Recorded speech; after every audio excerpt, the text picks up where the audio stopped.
Welcome to the Wide for the Win podcast. Our goal at Wide for the Win is to help authors grow publishing success across multiple platforms and formats through education, training, support, and community.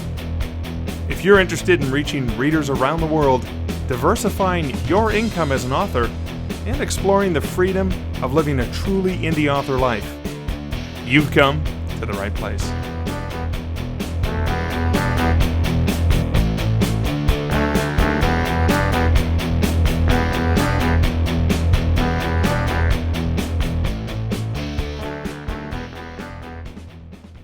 Well, hello and welcome. Hello, I love our intro song. It's so upbeat and positive and just fun. But speaking of upbeat and positive and fun, I mean, we're talking today. This is Mark and Suzie, and we are here with the Wide for the Win, a wide stream setting your writing and business goals for the new year. As we're recording that, I think this is going to be our last episode for 2024. It is.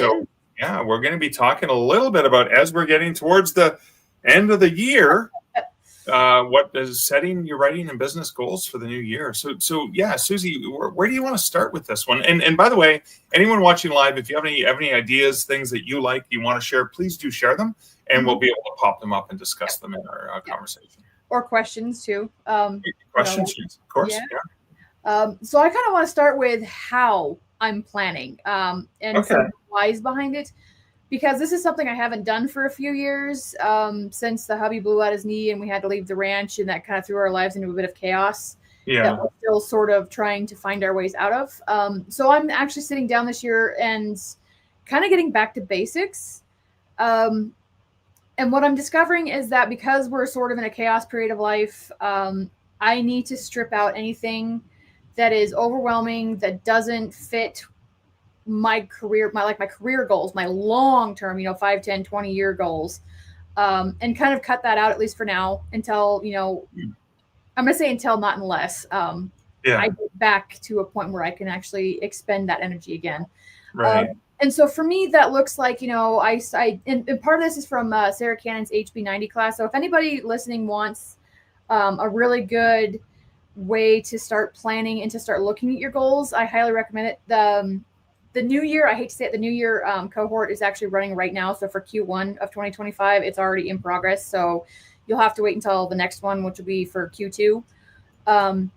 But she actually starts the whole thing out with basically doing what I'm doing right now. And this is kind of where I got it. And sitting down and taking a look at what you want out of life right now. What you want from career, what interests you, what are your passions. And for me, it's coming down to my writing is absolutely my number one top priority. Right. So it needs to get more attention because right now it's not. The last several years, in fact, it's kind of been on the back burner because, other things seem more urgent to my ADHD brain. And so it kind of gets shuffled off the side. And I'm at the point where I so want to launch my fantasy pen name that it's like, it's the little gnawing voice in the back of my head. Like, I can't wait until we do this. Let's do this. Yeah. So, but in order to do that, I have to actually finish the first few books for it. They're still very much in progress. So that's what I've been looking at, just stripping down. Like I've just stepped down actually for the Wide for the Win board. Don't worry, I'm not going anywhere. I'm still involved with the wide stream, still involved with the communities. Just the business side of it is something that it's one of those things that's going to have to get cut out because I just don't have the mental bandwidth right now to do it. And so you need to make that decision for you. Exactly. As a creative person. Now, fortunately, we still get to benefit from you on the wide stream as well. All right. So, but this is, I bring it up because it's a point of this is not something that I actually wanted to do. I'd still love to be involved. And that's why I'm holding on to parts of it that I do have the bandwidth for and that I enjoy. But when you guys are planning your 2025 goals and even looking even further down, consider what you actually have the energy for. And what you have the mental bandwidth for, because I've in the past had to, cut a few other things out that I didn't want to cut out. And it may be something that you really, really love or something that you really think you should do, that you've heard advice that you should do, that you just can't do right now. Right. If it's putting undue strain on you, it probably needs to go. that would be just my, my 2 cents there. Well, so this is an important thing. I want to highlight what you just said, because I think this is important. And one of the ways I learn is kind of reiterate it in a way that works Yeah. for me. Right? Like, this is Susie's cool advice. And part of this is, okay, part of planning is deciding what you're not going to do as opposed to just what you're going to do. I'm not going to do this. I'm not going to do that because it's going to give me time to do that. You reminded me, it's so funny. My partner Liz and I, we got married this last year. We're both older, grandparents now, so we're not spring chickens anymore. And what we decided for our wedding, which we had been putting off since 2020, because for some reason we couldn't do it in 2020, so we just kept planning it.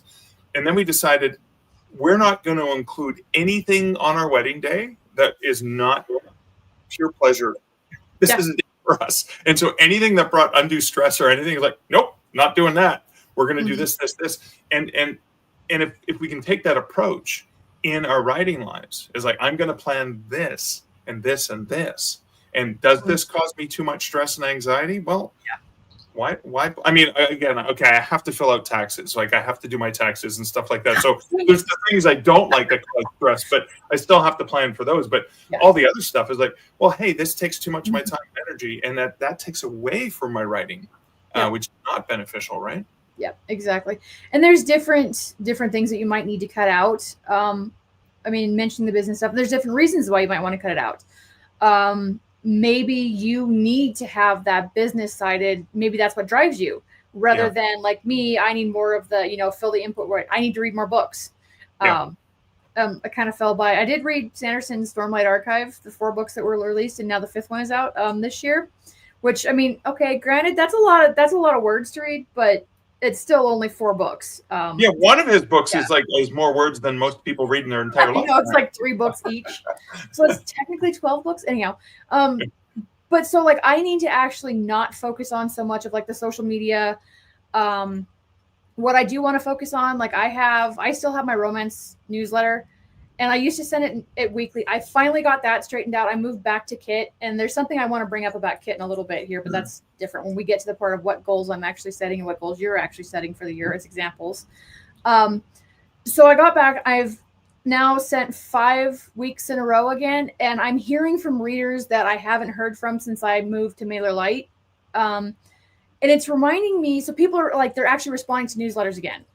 Right. And what this is reminding me of how much I love the connection with my readers, even though I have no idea if or when I'll ever publish the next romance for them. I've curated enough of a following with my readers. They read it for my updates, life updates, like on my cows, on the homesteading stuff that I do, like the milk, all that fun stuff. They love that. The photography, what I'm working on for cover design for other authors, they enjoy those updates. I forgot in all those months of trying to figure out where I was going to host my newsletter, how much I enjoy that. And so that is one of like the pieces that, even though I'm not focusing on the romance this coming year much, unless I have time or, I'm in the mood for it, I'm still going to keep that because I really love that. Yeah. I have a really good friend of mine who she's much more motivated about her income. So she's setting her goals more about, what income she wants to make. Like she wants to bump up, from, like low 4 figures to, double her income by the end of the year. As an example of a goal. Whereas me right now, I can't even, it's beyond what I can do. I just need to get the books done. So yeah, I love that. And Rhiannon posted, kind of along the same lines as, yes, what you have space for. Exactly. That's really important. But having space, so what you talked about is having space to reconnect with your readers is part of something that brings you and them joy. Yeah. And it doesn't even have to be, you haven't released a new book for them in how many years, but they still enjoy that connection they had with you. No, I'm just saying, 7 years. But think about that.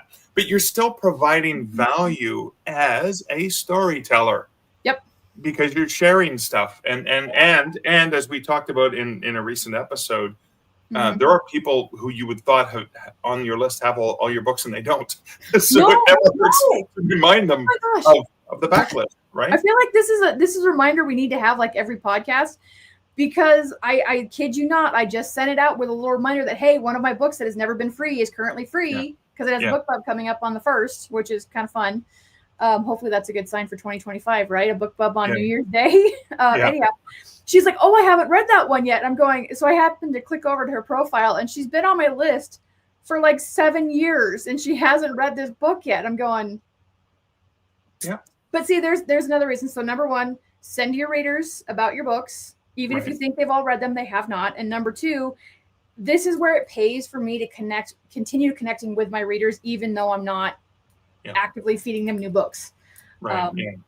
Because that's just, and it's so funny because sales jumped. I mean, I've sold, probably that I can attribute another $20 or $30 just from Monday's newsletter. Exactly. On Amazon. And so that may be a hint for us to consider what we want to do with our newsletter. What are our goals? What are our plans? How are we going to connect with those communities? And how often are you going to send them out? Because you don't necessarily have to send one out every single day, right? No. You can send them out outtakes. I'm going to pop up. This is Kristen writes, shares, I have a very limited capacity right now, as we're talking about this due to health stuff. So I'm looking at a basic goal of finish editing book 2 and publish if I'm well enough to on time. And if not, I will when I'm able. And here's what I love about this. You're giving yourself some grace. You're giving yourself the same grace you would give to a loved one or to someone else, right? Is, okay, I have limited capacity right now. If I can get it done, this would be great. But here's the thing I hope that's so important, because we do this to ourselves so much. If you can't, because there are things out of your control, please don't beat yourself up. Would you beat up your best friend for doing that? Now, you may nag them and kick them in the pants and stuff like that and say, come on, you said you get this book out. And here's the one thing is I do love when readers are the ones who are, when you're communicating with them, like, come on, please, you promised. Indeed. Kristen, I know has really been struggling a lot lately. So I'm really glad. I love that she actually mentioned that because it's a really good reminder. It's like, be gentle with yourself. I'm like, treat yourself like you would treat your best friend. And that's a really, really, I mean, especially for people like me, it's a really hard lesson to learn, but I'm learning it. I am actually learning it. And that's part of that whole sitting down and going, okay, I don't have the bandwidth for this. I can't do this right now. It's hard to say it, but you know what? At the same time, it's actually kind of a relief of like, okay, I've accepted that I can't do this right now. And if it's kind of a relief, like, okay, I can let go of that commitment. What's going to happen if I let go of it? What's the worst that's going to happen? Right. And it's usually not, you're going to die or the world's going to end. It's just that you don't have that piece of thing that you have to do.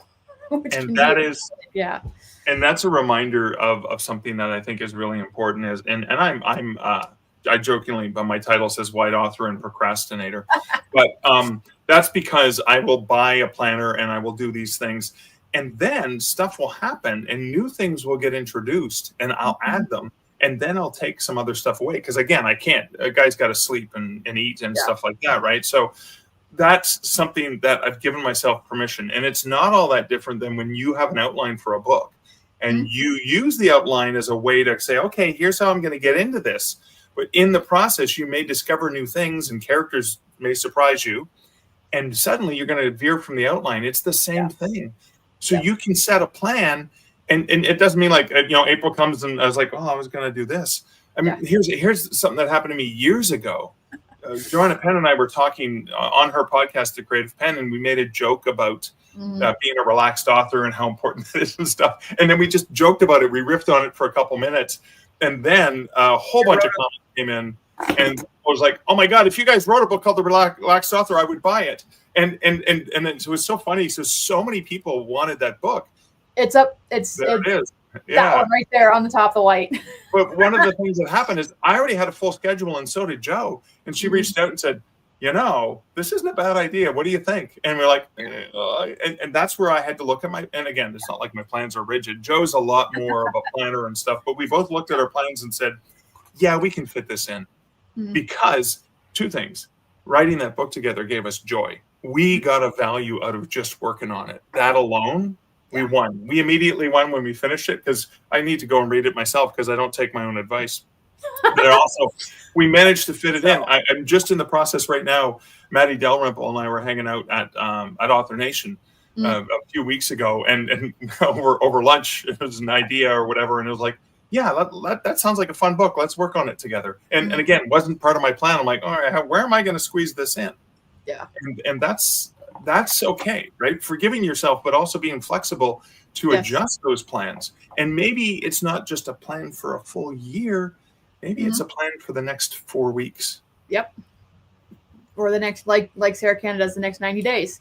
And that's actually a really, really good point, because things might pop up. I'm like, don't expect that you're going to be able to plan your whole year between now and New Year's Day. It's not going to happen. And even if you can plan it all, things are going to come up that might be better for your business than what you had planned. So, I'm really glad you guys brought that up. The flexibility. And that's another thing I've had to learn too. I tend to, when those things pop up, I tend to like throw out the rest of my plan and start over. And I need to not do that. So be flexible, but don't like burn the whole thing to the ground. Right. Yeah. Like adjust. And Rhiannon said this one is part of what I work on with my clients is remembering to keep space for the things that give her joy. Yes. And that reminds me, as authors, especially in the fast-paced, publish faster, that we have to remember that we need to actually live our lives, because living our lives and enjoying life and experiencing new things makes our writing richer. Right. So it makes our books better. And so it's like, don't forget the joy, you know? It's almost like you have just created a really nice segue from what Rhiannon said to what Lori said. Yes. When Lori said it's so important to take time for ourselves and our loved ones. It seems too many authors push themselves too hard. It not only hurts them, but it hurts those around them, long-term goals as well. So again, thinking about the long term as well. And again, if you're fine with it, if you're comfortable with it, if it's working for you and you're not damaging yourself in different ways, sure, great. I love that for you. But I need to take the time to spend time with the people that are important to me. And again, those experiences I have really help fuel my fiction as well. Yeah. And then Kristen says too down here, going slowly, simply, and sustainable is my path these days. As long as I don't start comparing or getting us distracted by what others are doing and trying to do, it works great. Yeah. The distraction and the comparisonitis is tough. It really is. But you know what? Let's talk about that a little bit, right? So you showed me some stuff before we went live. I'd love for you to just show like high level stuff of what you've done. Is that I can look at it and go, okay, that works really well for Suzie, but I'm going to adapt what she does into something that I think works more for me. So I don't have to just copy it exactly because it doesn't work for me. Yeah. But it works this style of, okay, that's a great idea. And again, please use the ideas from other people, but then readapt it. Say, yeah, does this fit for me? The same thing with recipes to fit what I like to eat. You know, I do the exact same. I'll take the base of the recipe. Like I just adjusted my biscuits recipe to bring the cook temperature down to like 350 instead of 425. Yeah. Cook it a little bit longer. And then I added an extra tablespoon of butter per batch. Yeah, because butter's your thing, right? Yeah, it is. Same thing with your writing career. With me, it's mayo. I'll add extra mayo to any recipe, right? Yeah. Or garlic. Or garlic. Well, not baking often. That's the last, since about 2018, I think it really, when Becca really started taking off. Becca Syme. I know a lot of you watching and listening have seen Becca Syme, and also Claire Taylor is another one.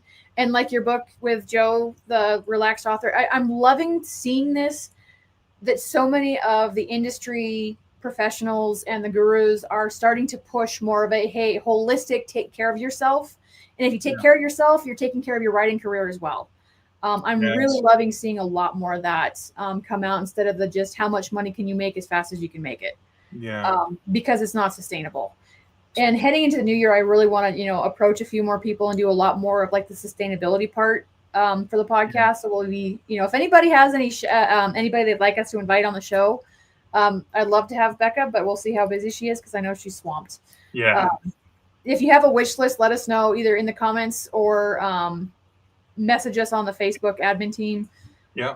And we'll add that to the list because we're going to start working on the calendar for 2025. But that's a side story. No, that is really good. So Eliana, if I pronounce this right, Eliana asks this, and I think this is important a question because it's kind of pertinent. It is. Do you need it because it's valuable a question for authors? Do you need to have direct back matter for each book for each platform? Asking as an author who releases quickly, like 1 to 2 books a month. So, cool thing is if you use Vellum, you can have separate editions for the various platforms. I tend to use a universal book link. I'm partial to books to read, but there are other platforms. BookFunnel just released a great tool for allowing that sort of universal book link. Genius Link has one, and a book linker, I think. So there's different, and there's so many different ways you can do that. I think it's important to have a direct back matter link to your author website or to some universal book link, because one of the things you can't do or shouldn't do is have a link to Amazon, for example, in Apple's book or whatever case may be. You want to have a link that's agnostic. That is, and the best agnostic place is your website, where you can control where they go. Yep, I'm a fan of universal. And again, that's me leveraging a tool that makes it easy for me to do that work, because if I'm releasing that many books, oh my goodness. That's a lot of work, right? In that case, this is one of those things, and it does apply. It may seem like an off-the-wall question that doesn't apply to planning, but you know what? If you have that many books, you need to look at those tasks like, do I have the time, the mental bandwidth to actually go through all of my book and add in all of these links? Or do I just put a link to my author website and call it good? And then make sure your author website is updated. And you update that, I mean, and that is part of your planning, because you're not just planning for the year, but you're planning. So for each release, I need to do these things. I need a cover, I need editing, I need this, I need that. And I think links and calls to action should be somewhere in your planning for those releases, somewhere. So for a sustainable author career, because again, in the wide world, it's not necessary. There are authors who can rapid release wide. Juliet Banks, who's been on the podcast as well, is an author who releases wide very consistently, very rapid release. But it's also about the backlist. Like Suzie, you'd said earlier, there are people who've been on your mailing list for 7 years who haven't read all your books. So chances are there are, even with those 1 or 2 months books, right? So there's going to be readers who discover you in the future who are going to want to go back and read your other stuff. Now, driving them to your website is a great way so they can see your full catalog and not get distracted by other people's Amazon ads. Exactly. That's why the website's my favorite choice.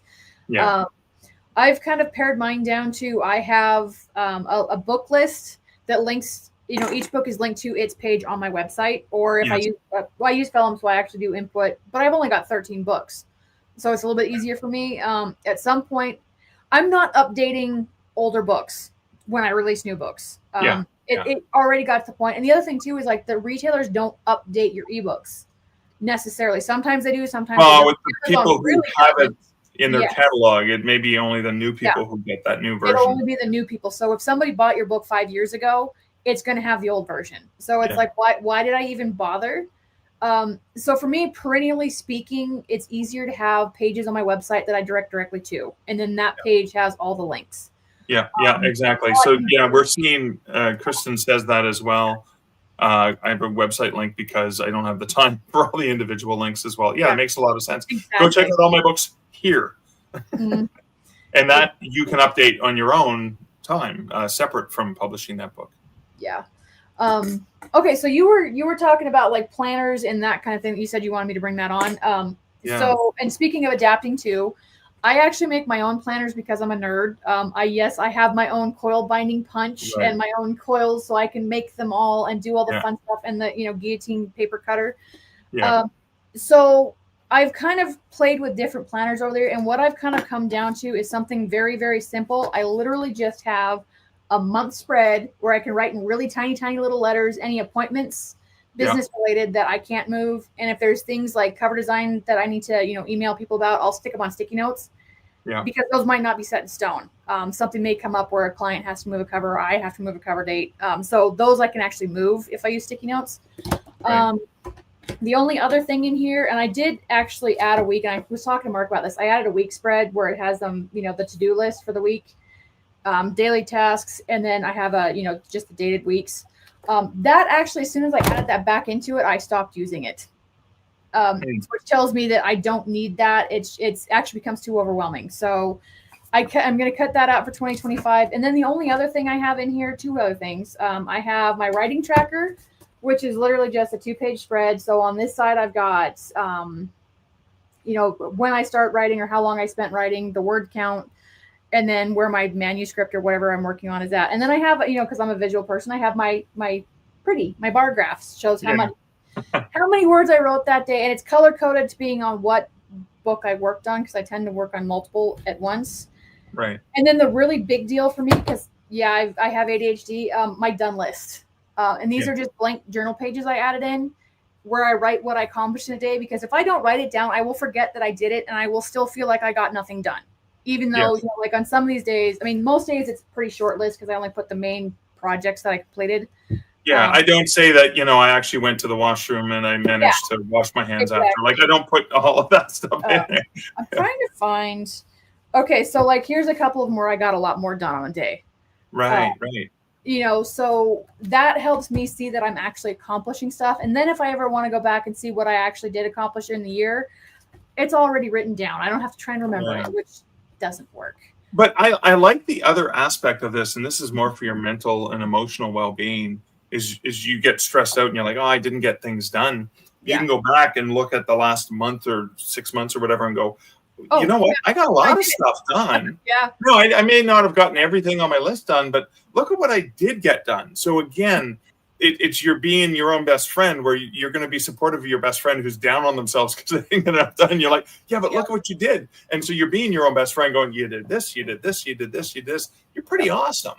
And I think we need to do that for ourselves every once in a while too. Yeah, I've been hearing from a lot of people that the done list has actually been far better than the to-do list. And so kind of what I do, and this says this week's priorities, I have a little clear pocket I made that goes in, and it's spiral punched, but I clipped it so I can actually just punch it, slip it right in and then pull it out for the next week and move it. This is not so much what I've discovered. What works best for me is not so much a weekly to-do list. It's actually just a brain dump. Stuff that I need to get done. And then that way I have some place where I can catch everything that it comes out of my brain as it comes out of my brain. Yeah. Because otherwise I will forget. That's part of the whole ADHD is our RAM slots, as I discovered. So neurotypical brains have like six slots for RAM. ADHD brains might only have 3. Yeah. So there's only so much you can keep in that short term, random access memory at a time. Yeah. So I'm learning to actually write stuff down. So it's worth the brain dump list instead of, the weekly to-do list. And the other thing is, like, I need that flexibility. If I am not interested or excited by what I'm working on right now, I can't. It's so hard to get started. I'd rather pick something off that list that I am excited to do. And then once I get the task done, I've got that positive momentum and I can roll on to the next one and maybe tackle that thing that I'm not quite, in the mood for. Yeah. I love that. So it's part of the whole sustainability, at least for me this year, is really embracing how my brain works and working with it instead of against it. Yeah. Which has been, that was kind of my 2024 journey, is realizing that, I actually do have ADHD. And it's important. And again, so I think Lori had said sustainability and a reminder that books don't have an expiration date. Every book we write builds our backlist. And then looking at what Kristen says is, I'm planning. So here's the other thing. It's important to plan, but plan to reflect and write all the good things that happened this year. The pros, the wonderful things that happen. Because we always, I think we overestimate what we're going to get done in a particular time frame, but we underestimate just how much we actually got done in a much longer period as well. I don't know about you, but I've felt inspired from this conversation. I may even go create a done list. I know that's been, I started doing that last year, and I don't do it every day. I do go periods where I kind of get out of the habit of it. But as soon as I pick it up again, it's like, as soon as I pick it up again, I start getting more organized and I feel a lot less overwhelmed because I can see that I'm actually accomplishing stuff. Done list number 1. So I'm curious, Mark, what are some of your plans? And before I forget, if anybody's listening to all this and going like, I can't even plan next year, that's okay. Yeah. If you just need to take it one day at a time, by all means do it. Yeah. No, exactly. And I'll be honest with you, I have so much going on. I don't know if I'm going to have the time to work on a plan. But here's the thing is, I constantly have a sort of a rotating, like in the next few months, here are the things I know I need to work on. And that shifts and changes. But I think the other thing that people always get frustrated with, and I want to reiterate here, maybe you're listening to this in February and you're like, I didn't catch the live episode or whatever. It's February now. I can't make a list for the year. That's 2 months are in. Here's the thing. When's the best time to plant a tree? 20 years ago. Right? When's the best time to have written a book? Yeah, whenever. Today. Second best time is today. Is today. The second best time is today. So do not beat yourself up if you didn't do the planning. You can always make your done list, or you can always do some of the planning as you go, because the work future Mark's going to like that, past Mark actually spent some time and made some space for this guy. Mm-hmm. So, all right, I'm curious, if you don't mind running a little bit longer today, or if we have time, what are some of your things that you would like to accomplish in 2025? Yeah, well, or not accomplish. Yeah, well, no, I have 3 different books for writers that I need to get done. There's a book in my Canadian Werewolf series. I only release one a year, and there's at least 2 different trivia books, movie trivia books as well. But also writing those books gives me pleasure. Not just publishing them, but actually working on them gives me pleasure. So it's kind of like, it doesn't feel like a stressful thing of what I'm going to need to do. It's going to be, I get to work on these things. Mm-hmm. So that's, And again, I don't have very specific timelines. For the very first time, I do not actually have any pre-orders, and I know something about myself. Getting those pre-orders up is going to really double down my ability to get her done, because I work to deadline. And so that's going to be my planning probably in the next few weeks, is figuring out, even if I don't put them in, making those dates, booking the editors, all the things I have to do to get those scheduled out, so I can give myself enough time to get it done. How about you? Pretty similar. I'm not doing any hard and fast deadlines. So it's more of like, here are the big overarching things I want to accomplish. Number one, I want to finally launch my fantasy pen name. Yeah. And it's kind of because I'm in that point. I'm finally far enough past burnout that writing is the thing I get to do, except for when my brain says, there's these other more urgent things that need to get done first. Right. So it's like, I'm back to that point where writing is no longer a chore. It's actually the thing that I want to enjoy, that brings me joy. I want to do that brings me joy. So like, my goals are pretty simple. I mean, besides launching the pen name with at least one title out, which is probably going to be a prequel or a collection of like short stories that relate to the world. Mm-hmm.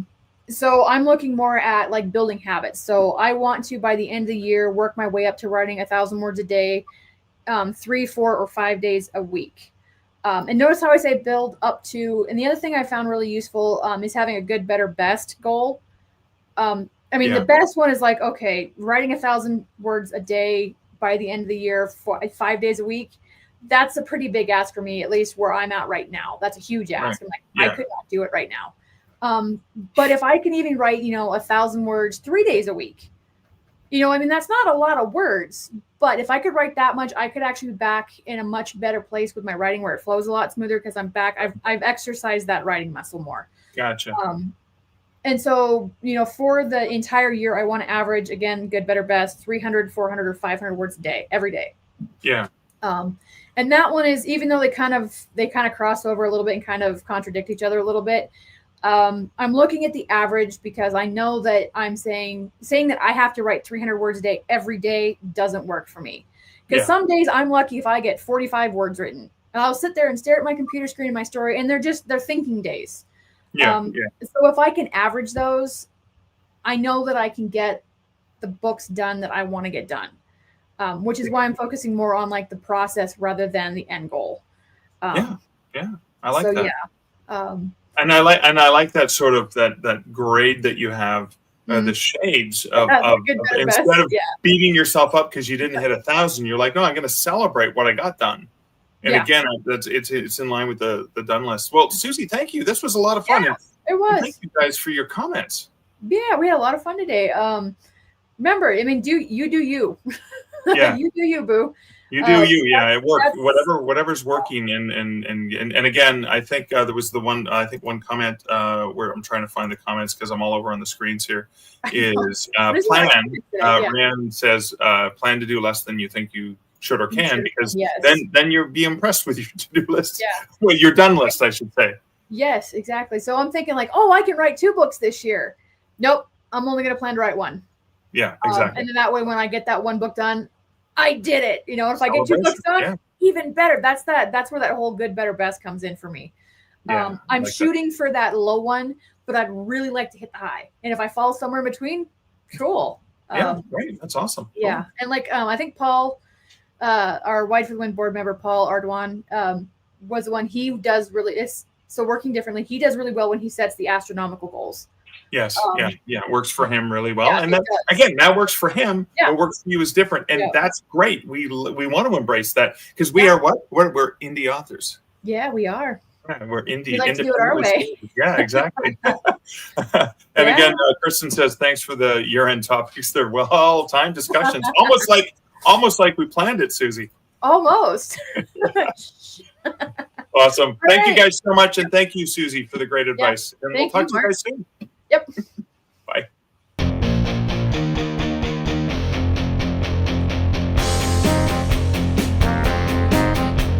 You've been listening to the Wide for the Win podcast. For links to our Facebook and Circle groups and other helpful Wide publishing resources, go to wideforthewin.com. The music for this podcast, Sax and Rock and Roll, was written and performed by Kevin MacLeod and was licensed at incomptet.com.